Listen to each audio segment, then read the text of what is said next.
অয়ন। গাড় ঘুরিয়ে চাইল সে, ফিরল তুষিও, সাথে সাথে সিদ্ধারা সোজা করে ফেলল। ইয়াসির এগিয়ে এলো। অয়ন বলল, এনেছ? চাচু কতবার যে তোমার কথা জিজ্ঞেস করলেন? হ্যাঁ, লিস্ট মিলিয়ে দেখ। অর্কিড সহ সাজগোজে কিছু জিনিসপত্র কম পড়েছিল, সেসব আনতে গেছিল ইয়াসির।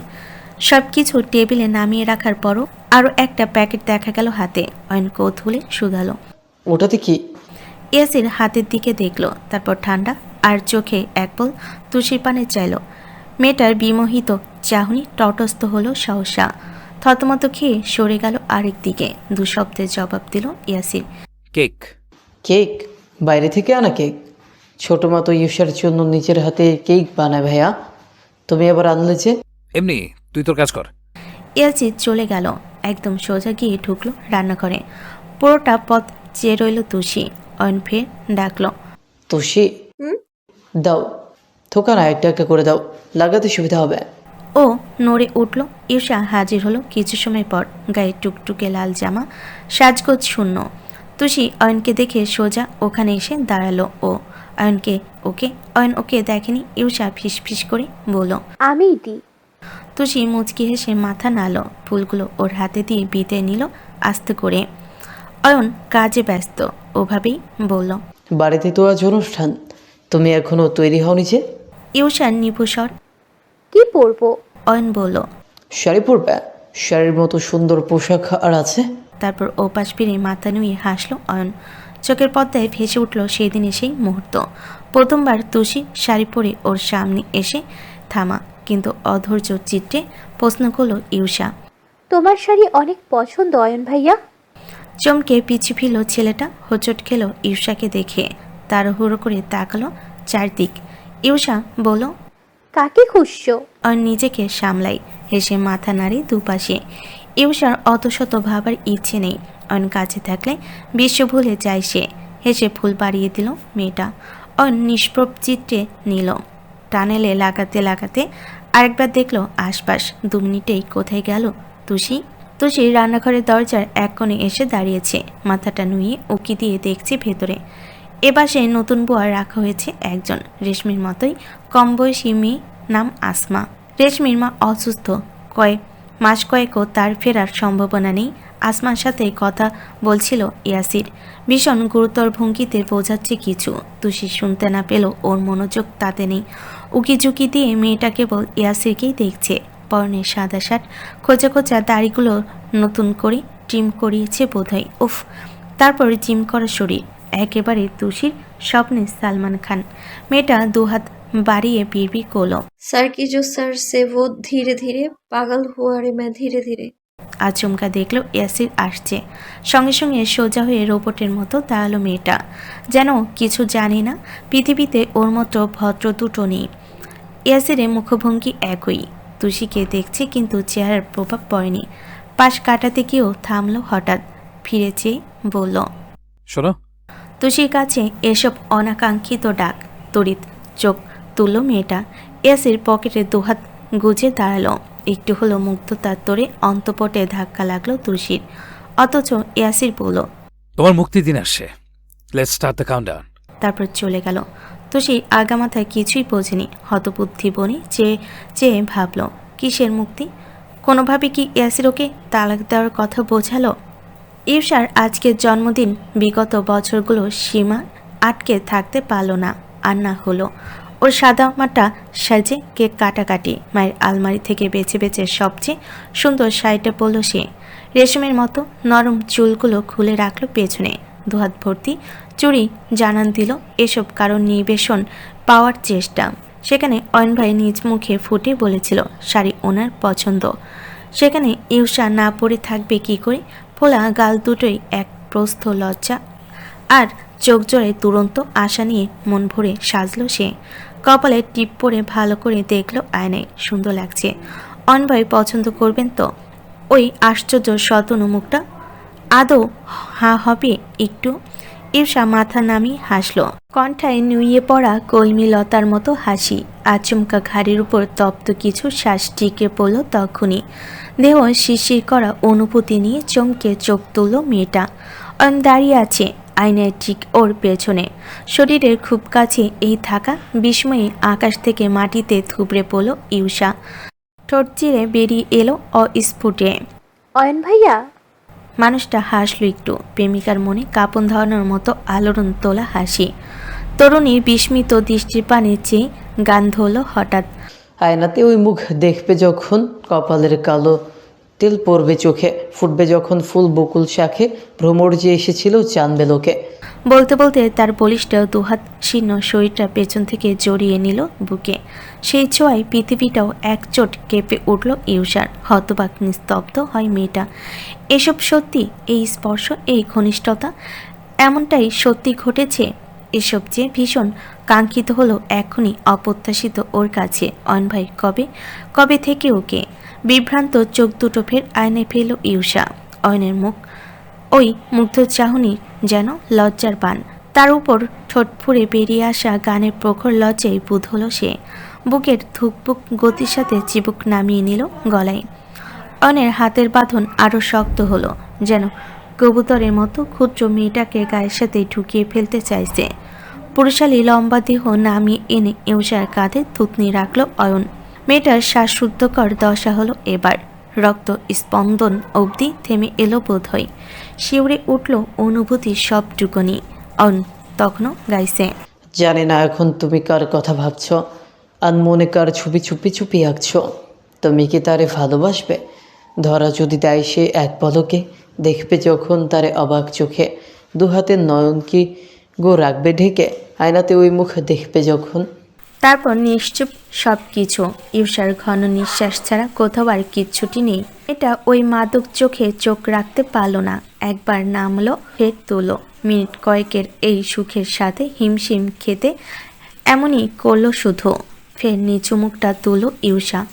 দর্পণে ফেলে দেখতে চাইল ওর সেই প্রিয় শতনু আদলের মালিককে। নিপু দৃষ্টি চমকে উঠল অমনি। চট করে পিছু ফিল ইউষা। গোটা ঘর ফাঁকা পড়ে আছে। কোথায় অয়ন? কিসের অয়ন এসব? তাহলে কল্পনা? ইউষা চোখ খিচে জিভ কাটল সবেগে। মাথায় চাটি মেরে হাসল নিজে। লজ্জায় হাঁসফাঁস করে বলল, ছি রে ইউষা, ছি। অয়ন ভাইয়া এখনো ঠিকঠাক করে সিগন্যালই দিল না, আর তুই কোথায় চলে গেলি?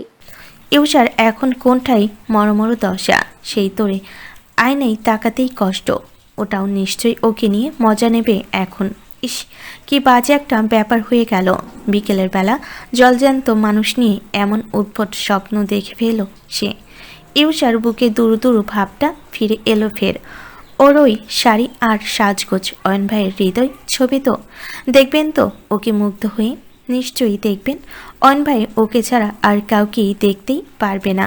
মেয়েটা শত স্ফূর্ত চিত্রে তৈরি হলো। ওরও পাখির মতো ডানা মেলে নিচে নামলো। বসার ঘর তখন আলোয় আলোয় সাজানো। টেবিলের দুটো কেক পাশাপাশি রাখা হয়েছে। এই দুটোই ইউষা কাটবে। একটা ওর, আরেকটা ওর বোনের। সেদিক চেয়ে বুক ফুলিয়ে দীর্ঘশ্বাস ফেল সে। মেয়ে থাকুক বা না থাকুক, দুটো কেক বানাতে মায়ের কখনো ভুল হয়নি। বাড়িতে অল্প বিস্তর অতিথি আসা শুরু হয়েছে।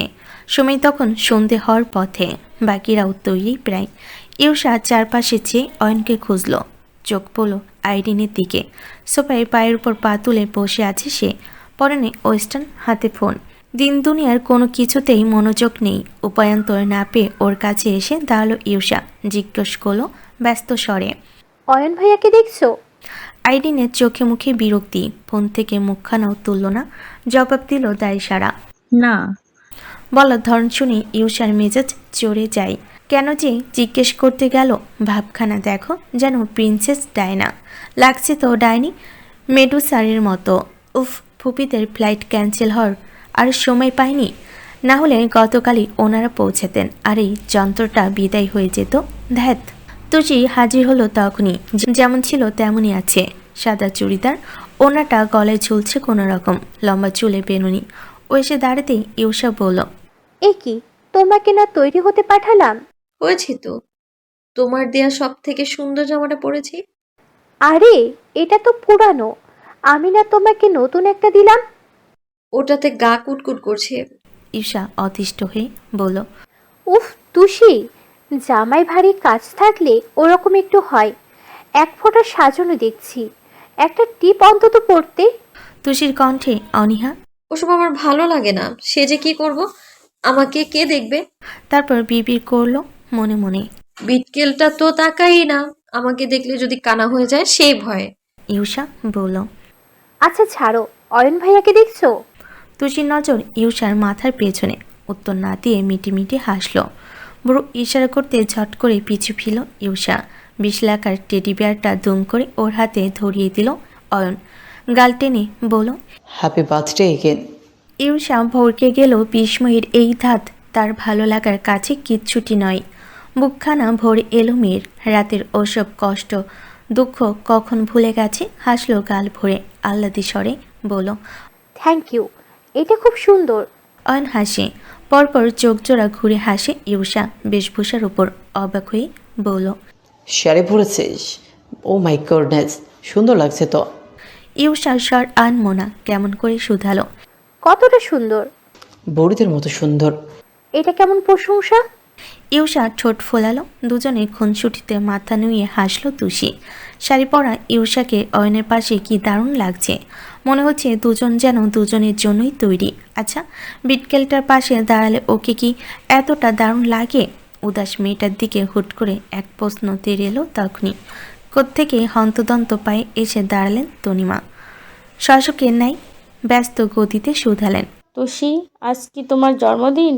ব্যাস, কথাবার্তা থেমে গেল সবার। ইউষা অয়নের সাথে সাথে অবাক হলো মেয়েটাও, যেন হতভম্বতায় তোড়ে গড়িয়ে পড়ল মাটিতে। মৃদু স্বরে শুধালো, আপনি কি করে জানলেন? ফ্রিজে কেক দেখলাম, ওপরে হ্যাপি বার্থডে তুষি লেখা। বোয়াকে জিজ্ঞেস করলেই বলল স্বার্থ নাকি এনেছি। তুষির চোখ শৃঙ্গে অবিশ্বাসের তোপে ঠোঁট ফাঁকা হয়ে গেল। ইয়াসির ওর জন্য কেক এনেছে, এর মানে তখন হাতের ওই কেকটা ওর জন্যই ছিল। হৃদয়ের গভীরে এক অন্যরকম দোলাই নড়ে উঠল মেয়েটা। একটা কেক পৃথিবীর সেরা উপহার না হলেও তুষির মনে হলো এটাই ওর শূন্য জীবনে ছুড়ে দেওয়া এক টুকরো নরম কোমল আলো। মানুষটার তবে মনে ছিল ওর জন্মদিনের কথা। আচমকা কেমন অবান্তর স্বপ্ন আর প্রশ্নের ছোটাই ভেতরটা চেয়ে গেল তুষির। ইয়াসির কেন জন্মদিন মনে রেখেছে, কেন কেক এনেছে, কেন এত আগ্রহ তার? শুধু কি এসব দায়িত্ববোধ? কোনোভাবে ওই পাথরে মনের খোলস চিরে নিলে তুই ভেতরে তুষি নিজেকে দেখতে পাবে তো? মেয়েটা ধ্যান ছুটল ইউষার বাহু ধরে ঝাঁকানোতে। কেমন অধৈর্য গলায় জিজ্ঞেস করছে, এই তুষি, কি হলো? তোমার আজ সত্যি জন্মদিন? অয়নেরও একই প্রশ্ন। বিমূর্ত সে নিজেও। তোমার জন্মদিন বলনি কেন আমাদের? তনিমা বললেন, সেটাই তো, কেন বলেনি? ইউষা বলল, আমাকে অন্তত একবার জানাতে পারতে। কাল রাতে যখন ঘরে এলে তখন বললে না। তুষির জবাব এলো নিভু স্বরে। কাল রাতে তোমাকে বলতেই গিয়েছিলাম, কিন্তু তুমি তো কাঁদছিলে দেখে।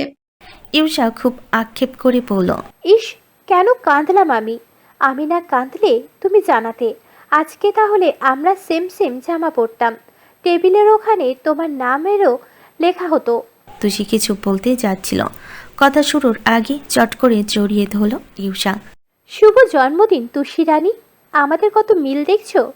তিলও একই জায়গায়, আবার জন্মদিনটাও একই তারিখে, 8ই এপ্রিল। তুষি হাসল। ততক্ষণে রান্নাঘর থেকে পায়েস নিয়ে ছুটে এসেছেন তনিমা। উদ্বেগ নিয়ে বললেন, নাও দেখি, হা করো, হা করো। তুষির অপেক্ষায় না থেকে জোর করে এক চামচ পায়েস মুখে তুলে দিলেন তিনি। আরিনা টিকতে পারল না এখানে। বিরক্তিতে গা জ্বলে যাচ্ছে। নাক মুখ কুচকে ঘরে চলে গেল। তুষি পায়েস খেতে খেতে মুগ্ধ চোখে হাসল। কাল রাত থেকে করে আসা ওর সকল মন খারাপটা একটা ফানুসের মতো উড়ে গেল সুদূরে। কে বলল ওর কেউ নেই? এই যে এরা, তনিমা, ইউষা, এরা কত আপন? অয়ন জিজ্ঞেস করলো, আচ্ছা তুষি, ভাইয়া তোমার জন্মদিনের কথা কি করে জানলো? আর জানলেও আমাদের কাউকে জানেনি কেন? তুষির মাথায়ও একই কথা। হঠাৎ মনে পড়ল সেদিন রাতে ইয়াসির ভর্তির জন্য ওর জন্ম তারিখ জিজ্ঞেস করেছিল। কি আশ্চর্য, অতদিন আগের কথাই তবে উনি মনে রেখেছিলেন। তুষির সদ্য গজিয়ে ওঠা সন্দেহ যেন বিশ্বাসের রূপ নিল এবার। তবে কি বিটকেলটা ওকে ভালোবাসতে শুরু করেছে? তাহলে কিসের মুক্তির কথা বলে গেল তখন? ইউষা বলল, ভাইয়ার কিন্তু কেক আনার কোনো দরকারই ছিল না। মা তো দুটো করে কেক বানিয়ে রাখে, ওই থেকে না হয় তুষি একটা কাটতো।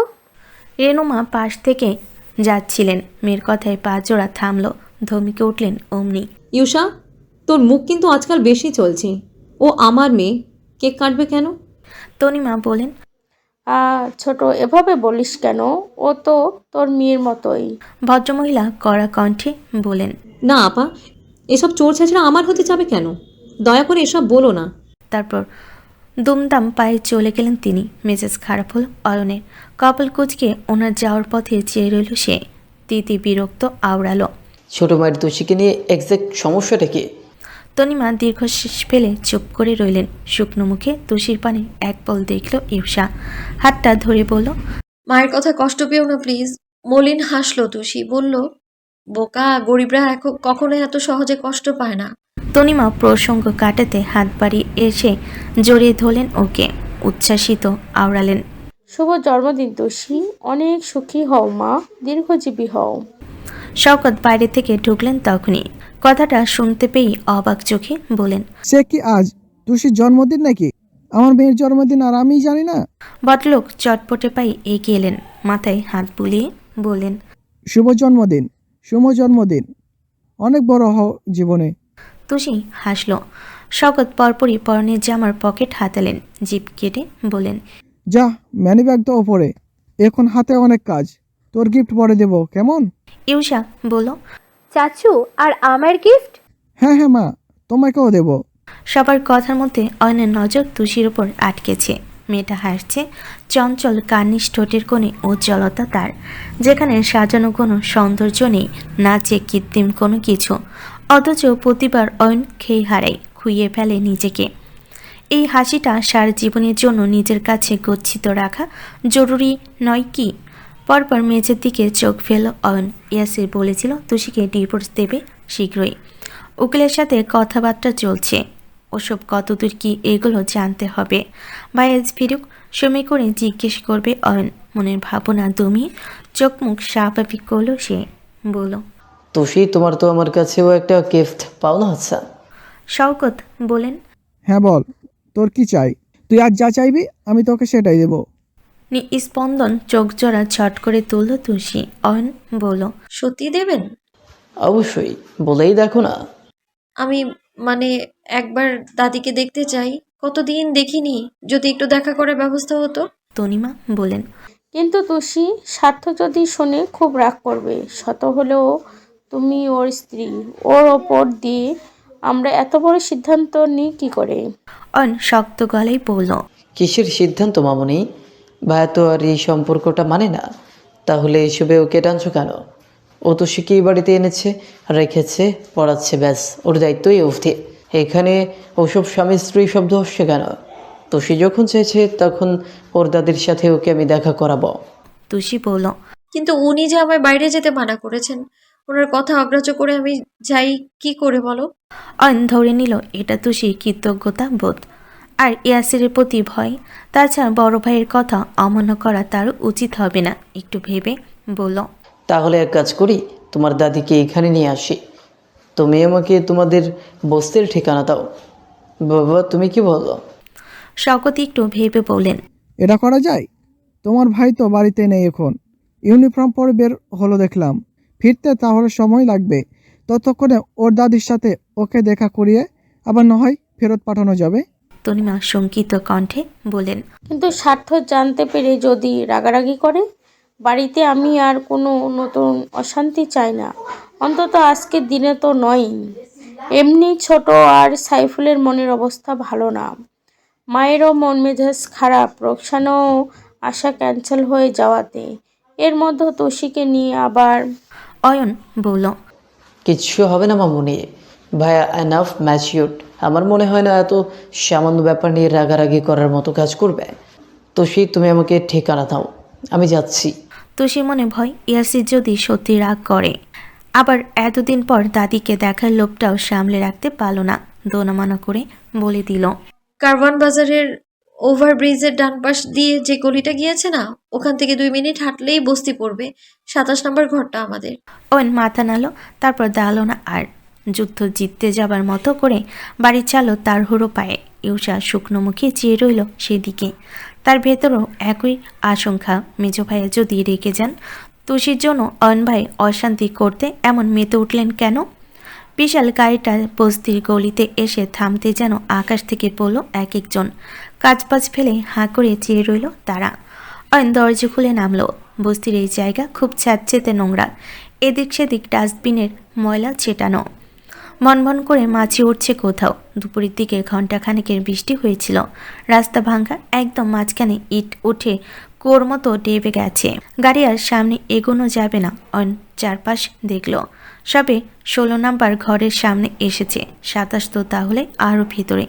কিন্তু এমন প্যাস, দুদিকে সমানতালে দুটো গলি ঢুকেছে। কোন দিকে যাবে বুঝতে পারছে না ও। একবার আশপাশ ফিরতে কিছু হতভম্ব হলো। সবাই কেমন অবাক হয়ে দেখছে। অয়নের কপালে ভাঁজ পড়ল। সানগ্লাসটা খুলে বোতামের হুকে রেখে ফের দেখল এদিক সেদিক। পরপর হাত নাড়াতেই দৌড়ে এক কিশোর সামনে এসে দাঁড়ায় ও জিজ্ঞেস করে, তুষিদের ঘর কোনটা বলতে পারবে? মাথা নাড়ল সে। লম্বা হাতটা করে বলল, থ্যাংক ইউ। এবারও মাথায় ঝাঁকাই ছেলেটা। অয়ন দেরি করল না, হাঁটা ধরল দ্রুত। পেছন থেকে ভেসে আসা নারী কণ্ঠের কানাঘোষা ও তখনও স্পষ্ট শুনতে পাচ্ছে। কেউ একজন ফিসফিস করে বলছেন, সবাই খালি তুষিগো ঘর খোঁজে কে, মনে হয় এটাই তুষির স্বামী। অমনি অয়ন থমকে দাঁড়ালো। 1 সেকেন্ড 2 সেকেন্ড পরপরই হাঁটা ধরল ধীর পায়ে। কানের কাছে খুব করে বাজল তুষির স্বামী। তুষিদের ঘর আরও ভেতরে, একদম শেষ মাথায় হয়তো। দুপাশে ছোট ছোট টিনের ঘর, মাঝে সরু রাস্তা। বৃষ্টি হচ্ছিল বলে উপরে আবার চালের মতো বিশাল পলি টানিয়েছে। অয়ন যথেষ্ট লম্বা, হাঁটতে গিয়ে পানিতে ভেজা বলে মাথায় লাগছে তার। তার উপর আশপাশ এত নোংরা দুর্গন্ধ। নাকি রুমাল চেপে ঝুঁকে ঝুঁকে কোনো রকমে এসে থামলো জায়গায়। ততক্ষণে বস্তির প্রত্যেকটা ঘর থেকে এক একটা মাথা উকি ঝুঁকি দিয়ে তাকে মেপে ফেলেছে। তিনি মা কাপড় কাচ্ছিলেন। অয়নকে দেখে থামলো হাত দুটো। দস্তর গায়ের আঁচল টেনে দাঁড়িয়ে গেলেন তিনি। এমন ইন করা শার্ট প্যান্ট পরব লোক আবার কে একটা ভেবে দৌড়ে এলেন রমণী। অধৈর্য চিত্রে শুধালেন, আপনি কি সিএনজি ও দিয়া আইছেন আমাগো কোনো ভাতা দেওয়ার লাগা? অয়ন ভরকে গেল একটু। পর মুহূর্তে ভুরু কুচকানোর মতো বিরক্তি মিলল মুখটায়। ভদ্রমহিলার হাসি চেহারায় চেয়ে বলল, নাও। তিনি মা ঘাবড়ে গেলেন। নো বলেছে মনে হয় অনেক শিক্ষিত। চট করে সরে এলেন পেছনে। চোখ ছোট করে আপদমস্তক মাপলেন ওর। তাহলে আপনি কেডা? অয়ন চোখ, তার চোখ 27 নম্বর ঘরের দিকে। দরজায় মরিচা পড়া লোহার তালা ঝুলছে। বাড়িতে কেউ নেই নাকি? ওর চাহনি দেখে তনির মা ধরে ফেলেন ব্যাপারটা। আগ বাড়িয়ে শুধালেন, আপনি কি হাসনা চাষির কাছে আইছেন? ওর নাম জানে না, তবে আন্দাজ করলো তুষি দাদির কথাই হবে। মাথা নাড়িয়ে উনি বলেন, হে তো বাইত নাই, কামে গেছে। কখন ফিরবে? সন্ধ্যা হইলে তো আইসা পরে। আজ এখন কেন আসতেছে না বুঝলাম না। আপনি বসেন, আমি আপনারা একটা চেয়ার দিতেছি। তিনি মা ঘরে গিয়ে একটা প্লাস্টিকের চেয়ার নিয়ে এলেন। অয়নের মেজাজে দফারফা অবস্থা তখন। ভেবেছিল এসে নিয়ে যাবে, সময় লাগবে না, কিন্তু ও হাত উল্টে ঘড়ি দেখল 1 বল 7টা পার হয়েছে প্রায়। ইউষার কেক কাটা বাকি। মেয়েটা নিশ্চয়ই ওর অপেক্ষায় বসে থাকবে। ওর খুব ভক্ত যে। কতক্ষণ লাগবে তুষির দাদি ফিরতে? তনির মা বললেন, আরে বসেন চাচি, আহনের টাইম হয়েছে তো। অনিচ্ছায় বসলো অয়ন। ছটফটে চিত্রে হাত ঘড়িতে নজর ফেলল তাও। তিনি মা এই পুরো সময়টাই ওকে খুঁটে খুঁটে দেখলেন। ছেলেটা সুন্দর, গা থেকে কড়া আতরের ঘ্রাণ আসছে। পোশাক কি পরিপাটি, কি পরিষ্কার, দেখলেই মনে হচ্ছে অনেক বড়লোক। ভদ্রমহিলা উসখুস করে বলেন, চা খাইবেন? জি না। আপনি চাচির কি হন? কেউ না। তাই খোঁজেন কে? দরকার আছে, আপনাকে বলতে চাচ্ছি না। স্পষ্ট উত্তরে ভদ্রমহিলার কথা বন্ধ হয়ে গেল। মিনছে গলায় বলেন, আমি তো এমনি জিগাইছি। আচ্ছা আপনি বসেন তাহলে। ওর পাল্টা উত্তর এলো না। তিনি মা মোড়াতে মোড়াতে কাজে ফিরে গেলেন। বিরক্তি গলে বসে রইল অয়ন। অতিষ্ঠ চোখে তুষিদের ঘরের দরজায় দেখল বারবার। টিনের পুরনো একটা দরজা, এক ধাক্কায় বোধহয় খুলে আনা যাবে। ভেতরে অত বড় নয় নিশ্চয়। ইস, এরকম জায়গায় মেয়েটা থাকতো কি করে? একেই বুঝি বলে গোবরে পদ্ম ফুল।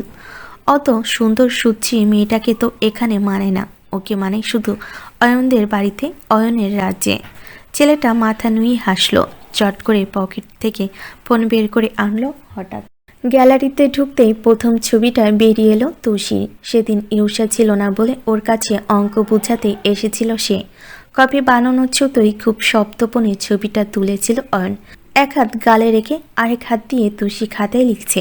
কত মনোযোগ! বেনুনির ফাঁক গলে ছোট ছোট চুলের কপালে লেপটে থাকা। অয়ন মন দিয়ে দেখল। সেই সময় ছবির উপরে স্ক্রিনে কারো কল ভেসে উঠল। মৃদুর মুখটা থেকে এতক্ষণে চোখ ফেরালো অয়ন। ইউষার কল। দৌড়ল না সে, হয়তো কেক কাটবে বলে বাইরে ডাকছে সবে, কিন্তু অয়ন যে এখন তুষির দাদিকে সাথে না নিয়ে কিছুতেই ফিরবে না। তুষিকে ও কথা দিয়েছে, একটু হলেও ওই আস্থার ভরসা করেছে মেয়েটা। ওই ভরসা অয়ন ভাঙবে না। দাদিকে দেখলে তুষি খুশি হবে, হাসবে আলোর মতো। ওই হাসি বিফলে যেতে দেবে না অয়ন। ও আবারও হাতঘড়ি দেখল। কি আশ্চর্য, আধা ঘন্টা পেরিয়ে গেছে, হাসনার কোনো খবর নেই। আদৌ আসবে নাকি? ওদিকে ফোন ফের ভাইব্রেট হচ্ছে। তিতি বিরক্ত চিত্রে কানে গুঁজল অয়ন। অমনি ইউষা ছটফট করে বলল, অয়ন ভাই তুমি কোথায়? কেন? মেজো ভাইয়া ভারী এসেছেন তো? সাথে মনে হয় তুষির দাদিও আছে। চমকে গেল অয়ন। কি? হ্যাঁ, তুমি প্লিজ তাড়াতাড়ি এসো। অয়ন বিস্ময় থেকে ধাতস্থ হতে পারল না, আসছে বলে লাইন কাটলো কোনো মতে। এক আমূল দ্বিধায় বিভ্রান্ত সে। ভাইয়া নিজেই তুষির দাদিকে বাড়িতে নিয়ে গেছে, অথচ ওই না নিয়ম জারি করেছিল দেখা করতে না দেওয়ার। আজব তো, কি চাচ্ছেটা কি ভাইয়া? ইউষা কথা শেষ করে দৌড়ে নিচে নামলো। বর্ষা ঘরে তখন ওর বন্ধুরাও এসেছে। তনিমা সবাইকে নাস্তা পেরে দিচ্ছেন। ইউষা আলগোছে এক কোণে এসে দাঁড়ালো। তার পরনে এখনও শাড়ি। অয়নের সাথে কিছু ছবি তুলবে, তারপর খুলবে এইসব। তুষিকে তনিমা তৈরি হতে পাঠিয়েছেন। মেয়েটার আজ জন্মদিন, এমন বাসি মুখে ঘুরবে নাকি? জয়নব হাজির হয়েছেন মাত্রই। ওকে দেখেই বলেন, কি গো সুন্দরী রমণী, আজ হঠাৎ শাড়ি পরলে যে? ইউষার মুখটা হাসি হাসি, বারবার উদ্গ্রীব চোখে তুষির ঘরের দিকে দেখছিল। এখনও আসছে না কেন? ইউষা বারান্দায় দাঁড়িয়ে ইয়াসিরকে গেট দিয়ে ঢুকতে দেখছেন। বাইকের পেছনে এক জরাজীর্ণ বৃদ্ধা নারী ছিলেন। ইউষা নিশ্চিত ওটা তুষির দাদি হবে। এই কমাসে মেয়েটা দাদির এত বর্ণনা দিয়েছি, ওর মুখস্থ এখন। ইস, তুষি যখন দেখবে ওর প্রাণপ্রিয় বিটকেলি ওর দাদিকে নিয়ে এসেছে, খুশিতে অজ্ঞান হয়ে যাবে না? রেনুমা কপাল কুচকে বলেন, কিরে তোর দিদুন কি বলছে শুনিসনি? নড়ে উঠল ও। হ্যাঁ শুনেছি তো, এমনি পড়েছি দিদুন, হঠাৎ ইচ্ছে হলো আর কি। কেন ভালো লাগছে না? ভালো লাগছে না আবার? একেবারে আসমানের পরীর মতো লাগছে। লজ্জা পেয়ে হাসলো ইউষা। তুষি সেজেগুজে এসে দাঁড়িয়েছে তখনই। খোলা চুল, পরনে সমুদ্রের মতো নীল রঙের ভারী কাজের আনারকলি, ঠোঁটে লিপস্টিক, এই সব কিছুই ইউষার দেওয়া। রেহনুমা মেয়ে চিবুক ছুঁয়ে বলেন, আমার মেয়ে তো পরী আম্মা, মাশাআল্লাহ। কারো নজর না লাগুক, মনে হচ্ছে শাড়িটা তোর জন্যই কেনা। ইউষা মিনমিন করে বলল, না বলে আলমারিতে হাত দিয়েছি, রাগ করনি তো? রেহনুমা হাসলেন। শোনো মেয়ের কথা, রাগ করবো কেন? মায়ের যা আছে সব তো তোরই। মাঝে মধ্যে শাড়ি পরিস তো মা, একেবারে পরি। মাশাআল্লাহ মাশাআল্লাহ। মেয়ের মাথা নুয়ে এনে কপালে চুমু খেলেন রমণী। পাশ থেকে মিন্তু ফোড়ন কেটে বলল, ইস পড়ি না পেতনি, যার হবে পত্নী, ঘাড় দেবে মটকে, বেচারা চলে যাবে পরপারে লটকে। চোখ পাকিয়ে চাইল ইউষা। তবে রে, তেড়ে যেতে নিলেই মিন্তু চট করে মায়ের পেছনে লুকালো। রেনুমা গম্ভীর গলায় বলেন, আজকের দিনে কোনো ঝগড়া না, কিন্তু যাও ওখানে গিয়ে বসো, বড় মা খেতে দেবে, যাও। মিন্তু তাও জিভ বাইর করে ভেঙ্গাল। ইউষা কটমটিয়ে বলল, পাই তোকে, দাঁড়া। ও গায়ে নিল না, হেলে তুলে গিয়ে সোফায় বসে বলল, বড় মা আমাকে শুধু স্মুদি দাও, আমার গরম লাগছে। দিচ্ছি বাবা, বস 2 মিনিট। এতক্ষণ এই সবটা খুব মন দিয়ে দেখছিল তুষি। এরপর দীর্ঘশ্বাস ফেল, মাথা নুয়ে আক্ষেপে টানা পড়নে চৌছি তার বুক। ওর যদি এমন একটা পরিবার থাকতো, এমন ভাই এমন বোন। রেহনুমা ইউষাকে বললেন, পায়েস খেয়েছিলি? না। সারাদিন ছোটাছুটি করলে কিভাবে খাবি? দাঁড়া আমি নিয়ে আসছি। রেহনুমা মন খারাপ করলেন। কত যত্ন করে বানালাম, খাবি না? ইউষা পরাস্ত কণ্ঠে বলল। আচ্ছা যাও, নিয়ে এসো। ভদ্রমহিলা হাসলেন, রান্নাঘরে পথ ধরলেন তড়িঘড়ি করে। উপর থেকে সফেদ পাঞ্জাবি পরে নেমে এলেন শওকত। হাতাটা গোটাতে গোটাতে বলেন, সাইফুল কোথায়? এখনো আসেনি? আমার আগে না তৈরি হতে গেল।